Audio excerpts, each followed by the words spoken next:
Öz şəxsi maliyyə sağlamlığınızı necə elə indicə yoxlaya bilərsiniz? Diqqətlə dinləyin, çünki bu düstur çox önəmlidir. Yaşınızı vergidən əvvəlki ümumi illik gəlirinizə vurun və ona bölün. Bu qədər sadə.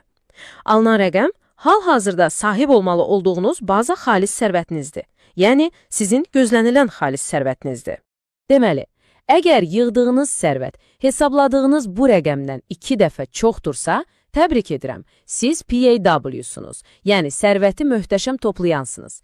Əgər yarısından azdısa, çox təəssüf, siz UAW, yəni sərvəti zəif toplayansınız.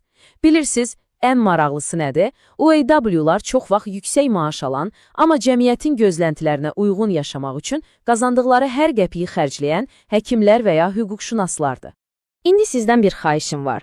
Bir anlıq bu izahlı materialı dayandırın, düsturla öz xalınızı hesablayın. Nəticə necə oldu? Siz PAV yoxsa UAF qrupundansınız. Aşağıda rəylərdə mütləq bizimlə bölüşün.